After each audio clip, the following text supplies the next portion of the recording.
Hello viewers, welcome to my YouTube channel, Facebook page and TikTok account doctor Kazi Faheem Shahzad. Viewers, आज की जो video है मेरी, इस वीडियो में मैं आपको बताने वाला हूँ लाइकर के हवाले से, एमनियोटिक फ्लूइड के हवाले से। बच्चे का जो थैला होता है, माँ के पेट के अंदर जो बच्चा होता है, वो एक थैले में चूँकि होता है और उस थैले को हम एमनियोटिक सैक कहते हैं। उस एमनियोटिक सैक के अंदर पानी होता है जिसको एमनियोटिक फ्लूइड या लाइकर कहा जाता है। उस पानी के हवाले से मैं कुछ इन्फॉर्मेशन आपको आज देने के लिए हाज़िर हुआ हूँ। क्योंकि बहुत दफ़ा मैंने कमेंट्स देखे हैं मुख्तलिफ़ वीडियोज़ पर, जिनमें बहुत सारे व्यूअर्स ने लाइकर से रिलेटेड चीज़ें पूछी होती हैं। ख़ास तौर पे पानी का कम हो जाना, पानी का ज़्यादा हो जाना, ये वो कंडीशंस हैं जो ज़्यादातर ख़वातीन फ़ेस करती हैं दौरान हमल मुख्तलिफ़ स्टेजेस पर। जो 3 ट्राइमेस्टर होते हैं प्रेगनेंसी के, जो 3 सेमाई होती है प्रेगनेंसी को, चूँकि हम 3 ट्राइमेस्टर्स में डिवाइड करते हैं। पहले वाले 3 महीनों को हम अलग करते हैं, फिर दूसरे 3 महीनों को हम अलग करते हैं, फिर जो तीसरे 3 महीने होते हैं हम उनको अलग करते हैं। तो हर एक ट्राइमेस्टर के दौरान, हर एक स्टेज पर मुख्तलिफ़ फ़ीमेल्स को इस कंडीशन का सामना करना पड़ता है कि उनको उनकी डॉक्टर बताती है या उनको उनकी अल्ट्रासाउंड की रिपोर्ट से मालूम होता है कि जो बच्चे के साथ पानी है वो कम हो गया या ज़्यादा हो गया है। तो ऐसी कंडीशन में बहुत सारी हमारी जो माएँ-बहनें हैं वो परेशान होती हैं और उसकी वजह से उनकी जो बाकी हेल्थ होती है सारी की सारी वो मुतासर होती है। तो यहाँ पर मैं आपसे एक क्वेश्चन करना चाहूँगा। मेरा सवाल आपसे ये है कि आप लोगों को क्या कभी किसी डॉक्टर ने, आपके डॉक्टर ने ये बताया कि जो लाइकर होता है, जो पानी होता है बच्चे के साथ, उसका क्या काम होता है? वो क्या काम करता है? उसकी क्या अहमियत है? कम होने की सूरत में क्या हो सकता है? ज़्यादा होने की सूरत में क्या हो सकता है? ये सारी बातें आपने मुझे कमेंट करके बतानी हैं, क्योंकि मैं आपको जैसे पहले भी बता चुका हूँ कि कोई भी डॉक्टर जिसके पास आप जा रहे होते हैं, जो आपकी मैटरनिटी डॉक्टर होती है या जो आपकी गायनेकोलॉजिस्ट होती है, उसको आप पेमेंट कर रहे होते हैं, उसको आप पैसे दे रहे होते हैं। और अगर कोई डॉक्टर आपसे पैसे लेकर आपको प्रॉपर चीज़ों को गाइड नहीं करती, तो इसका मतलब ये है कि वो डॉक्टर अपने पेशे के साथ मुख़लिस नहीं है। उस डॉक्टर को आपके साथ कोई हमदर्दी नहीं है, बल्कि वो सिर्फ़ और सिर्फ़ पैसे लूटने के लिए काम कर रही है। वीडियो में आगे बढ़ने से पहले मैं आपसे रिक्वेस्ट करूँगा कि अगर आपने अभी तक मेरे चैनल को सब्सक्राइब नहीं किया तो आप सब्सक्राइब कर लें और जो बेल आइकन है उसको ज़रूर प्रेस करें आप, ताकि आपके पास मेरी हर वीडियो का नोटिफिकेशन आ जाए और आप मेरी हर वीडियो सबसे पहले देख सकें।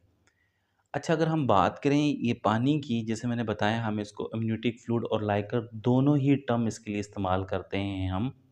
तो इसका फ़ंक्शन क्या होता है? ये क्यों होता है? क्या काम करता है? इसके क्या फ़वाइद हैं? और क्या कोई इसका नुकसान भी हो सकता है? तो फ़ंक्शंस में जो सबसे पहला और सबसे इम्पोर्टेंट फ़ंक्शन है, जो सबसे ज़रूरी फ़ंक्शन है, जो ये लाइकर करता है किसी भी बच्चे के लिए, वो कुशन प्रोवाइड करना होता है। यानी कि बच्चे को एक तकिया-नुमा वो सहूलत देता है, जिस तरीके से कोई हम आम हालात में तकिए का इस्तेमाल करके उसके साथ हम बैठते हैं या तकिए पर हम सर रख कर लेटते हैं, तो उससे हमें सपोर्ट मिलती है। इसी तरीके से जो ये लाइकर है, ये किसी भी फ़ीटस यानी माँ के पेट के अंदर जो बच्चा होता है, उसको कुशन की सर्विसेज़ प्रोवाइड करता है। के साथ-साथ ये बच्चे को प्रोटेक्ट भी करता है, बच्चे की हिफ़ाज़त भी करता है। ये जो लाइकर होता है, जो पानी होता है, वो बच्चे का टेम्परेचर मेंटेन करता है। जो माँ के पेट के अंदर बच्चा होता है, उसका टेम्परेचर रेगुलेट करने के लिए, मेंटेन करने के लिए लाइकर बहुत ही इम्पोर्टेंट चीज़ होती है और उसकी वजह से बच्चा एक जो महसूस टेम्परेचर होता है, उसमें माँ के पेट के अंदर पल रहा होता है। इसके अलावा जैसा कि हम सब जानते हैं कि जो माँ के पेट के अंदर बच्चा होता है, वो खुद से साँस नहीं ले सकता। उसके लंग्स खुद से काम नहीं कर रहे होते। तो जो लाइकर है, उसकी वजह से बच्चे के जो लंग्स हैं, उनकी ये प्रैक्टिस हो रही होती है कि वो जब पैदा हो, तो पैदा होने के बाद वो काम कर सकें और बच्चा साँस ले सके। तो लाइकर की वजह से ही किसी भी फ़ीटस, किसी भी बच्चे के जो लंग्स हैं, वो ग्रो कर रहे होते हैं, वो डेवलप हो रहे होते हैं। और इसके साथ-साथ हम ये भी जानते हैं कि जो माँ के पेट के अंदर बच्चा होता है, वो खुद से कोई चीज़ नहीं खा रहा होता। वो खुद से कोई चीज़ नहीं खा सकता, बल्कि माँ से ही उसको ग़िज़ा मिलती है।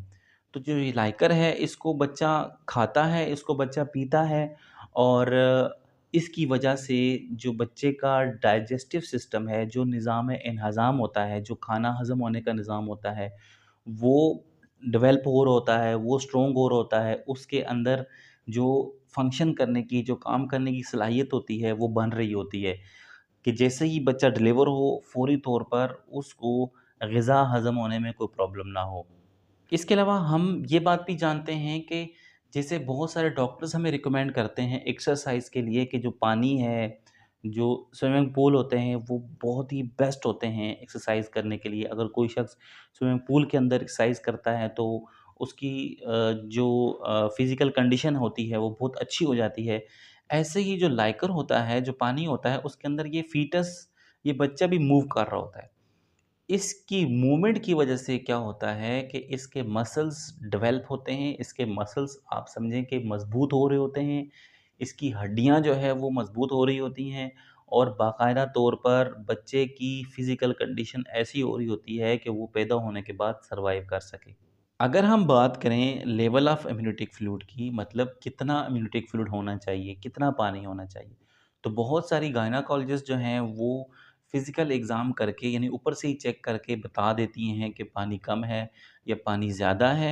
लेकिन जो ऑथेंटिक तरीका है वो अल्ट्रासाउंड की मदद से हम मालूम करते हैं और अल्ट्रासाउंड वालों को अगर गायनाकोलॉजिस्ट रिक्वेस्ट करती है स्पेशली, तो वो एक ख़ास टेक्नीक के ज़रिए एएफआई यानी कि एमनियोटिक फ्लूइड इंडेक्स निकालते हैं। उसकी अपनी एक ख़ास टेक्नीक होती है, वो अल्ट्रासाउंड वाले समझते हैं उसको और वो एमनियोटिक फ्लूइड इंडेक्स के ज़रिए बच्चे के लाइकर का बताते हैं कि वो कम है या ज़्यादा है। अब जो एमनियोटिक फ्लूइड इंडेक्स होता है, आपकी रिपोर्ट में भी बहुत दफ़ा मेंशन होता है, अगर आपकी गायनेकोलॉजिस्ट स्पेशली रिक्वेस्ट करे लाइकर को चेक करने के लिए, या अगर आपको लगे कि आपके बच्चे के साथ पानी कम है या ज़्यादा है, तो आप जो अल्ट्रासाउंड करने वाले डॉक्टर हैं, उनसे रिक्वेस्ट करके अपना एएफआई मालूम कर सकते हैं। तो एएफआई जो है, वो 5 सेंटीमीटर कुछ जगहों पर कंसिडर किया जाता है, लेकिन जो ऑथेंटिक सोर्सेज़ हैं, उनके मुताबिक 8 से लेकर 25 के दरमियान अगर एएफआई आता है, वो कैसे निकालते हैं ये तो ज़ाहिर-सी बात है आपका मैटर नहीं है। ये तो डॉक्टर का काम है कि उसने कैसे उसको कैलकुलेट करना है, किस टेक्निक से उसको निकालना है।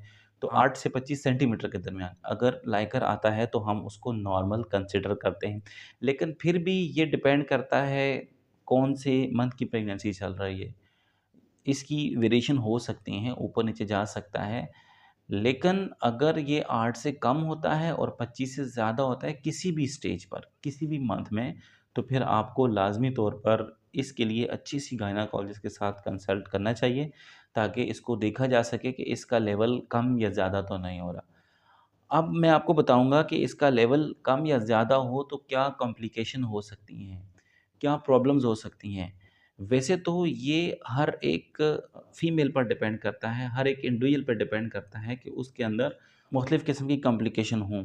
लेकिन कुछ जनरल चीज़ें हैं जो हमें समझनी बहुत ज़रूरी हैं, जो एक आम सी कंडीशंस हैं और तकरीबन ज़्यादातर ख़वातीन के साथ हो जाती हैं लाइकर कम और ज़्यादा होने की सूरत में। तो अगर हम कॉम्प्लिकेशंस की बात करें और ख़ास तौर पर ओलिगोहाइड्रोमेनियोस, अब ये ओलिगोहाइड्रोमेनियोस क्या है, जो आपकी रिपोर्ट में भी आपको टर्म लिखी हुई मिल सकती है। इसका मतलब ये होता है कि लाइकर का कम हो जाना। जहाँ पर भी ओलिगोहाइड्रोमेनियोस का टर्म इस्तेमाल हो, तो वहाँ आप ये कंसिडर करें कि बच्चे के साथ जो पानी है वो कम हो गया है। लेकिन एक बात इसमें ये हमेशा याद रखें कि एएफआई बहुत ज़रूरी चीज़ है। एएफआई 8 से कम होगा तो हम ओलिगोहाइड्रोमेनियोस कंसिडर करते हैं, अदरवाइज़ हम ओलिगोहाइड्रोमेनियोस नहीं कहते। तो क्या कॉम्प्लिकेशंस हो सकती हैं ओलिगोहाइड्रोमेनियोस की? प्री टर्म बर्थ हो सकती है, यानी बच्चे की अभी बच्चे का अभी टाइम पूरा नहीं हुआ, उसके भी वीक्स पूरे नहीं हुए और पहले ही उसकी बर्थ हो गई। 35 वीक्स में बर्थ हो गई, 34 में हो गई या उससे भी पहले हो गई। तो टाइम ना पूरा होने की सूरत में जब बच्चे की बर्थ होती है तो बहुत सारी परेशानियों का सामना करना पड़ सकता है। बहुत दफ़ा बच्चा ठीक से फिर सर्वाइव भी नहीं कर सकता। इसके साथ-साथ अगर पानी कम होता है, ओलिगोहाइड्रोमेनियोस होता है और प्रेगनेंसी में 20 हफ्तों से पहले की होती है तो मिसकैरेज हो सकती है, बच्चा ज़ाया हो सकता है यानी कि। ऐसे ही अगर हम पॉलीहाइड्रोमेनियोस की बात करें यानी कि पानी का ज़्यादा हो जाने की बात करें, तो पानी का ज़्यादा हो जाने की सूरत में भी बहुत सारी कॉम्प्लिकेशंस का सामना करना पड़ता है और उनमें से जो कॉमन है, तो उनमें से एक प्री टर्म बर्थ तो है ही है। अब जो प्री टर्म बर्थ है ये पॉली और ओलिगो दोनों में पॉसिबल हो सकती है। ऐसे ही जो पॉलीहाइड्रोमेनियोस होता है, ऐसी कंडीशन में प्लेसेंटा अब्रप्ट हो सकती है। यानी कि प्लेसेंटा यूट्रस के साथ से हट सकती है और अगर प्लेसेंटा यूट्रस के साथ से हट जाए, तो जैसे मैंने आपको अपनी पिछली वीडियोज़ में बताया है प्लेसेंटा की क्या इम्पोर्टेंस है, प्लेसेंटा बच्चे के लिए क्या काम करती है, तो वो सारे काम नहीं होंगे और उसके नतीजे में बच्चा ज़ाया हो जाएगा। क्योंकि जब प्लेसेंटा अब्रप्ट होती है, अब्रप्शन होती है प्लेसेंटा की, तो बहुत ज़्यादा ब्लीडिंग होती है ख़वातीन को और उसके बाद बच्चा जो है वो मर जाता है। ऐसे ही अगर पॉलीहाइड्रोमेनियोस हो किसी भी फीमेल को तो उसको बहुत ज़्यादा ब्लीडिंग भी हो सकती है और बहुत ज़्यादा ब्लीडिंग होने की सूरत में वो पेशेंट शॉक में भी जा सकती है। उसकी बॉडी के अंदर ब्लड कम भी हो सकता है, जिसके नतीजे में माँ और बच्चे दोनों की जान को खतरा हो सकता है। लास्ट बट नॉट लीस्ट, अगर हम बिल्कुल ऐसी कंडीशन की बात करें जो कम पानी होने की सूरत में और ज़्यादा पानी होने की सूरत में, दोनों कंडीशंस में बहुत ज़्यादा ख़वातीन को फेस करनी पड़ती है, वो होती है सिज़ेरियन डिलीवरी, यानी कि ऑपरेशन के ज़रिए बच्चे का पैदा होना। तो पानी कम हो या ज़्यादा हो, बहुत चांसेस होते हैं कि उसकी डिलीवरी ऑपरेशन के साथ हो। अब ये जो पानी कम और पानी ज़्यादा होने की वजूहात की अगर हम बात करें तो ये वेरी करती हैं, मुख्तलिफ़ ख़वातीन में मुख्तलिफ़ वजूहात हो सकती हैं। हर एक फ़ीमेल के अंदर कंडीशन डिफरेंट हो सकती है। तो किसी भी फीमेल को अगर ओलिगोहाइड्रोमेनियोस या पॉलीहाइड्रोमेनियोस होता है, तो उसको लाज़मी चाहिए कि वो अपने मैटरनिटी क्लिनिक या अपने हॉस्पिटल जाकर उसको डिटेल के साथ डिस्कस करें और जो भी पॉसिबल ट्रीटमेंट हो सके, वो ट्रीटमेंट वहाँ से वो ले ले। अगर आपको वीडियो पसंद आई हो तो लाइक कर दीजिएगा, वीडियो को शेयर करना मत भूलिएगा। अगर आप वीडियो को शेयर करते हैं, तो आपके शेयर करने से ये इन्फॉर्मेशन दूसरे लोगों तक पहुँचती है। Thanks for watching. अल्लाह हाफ़िज़।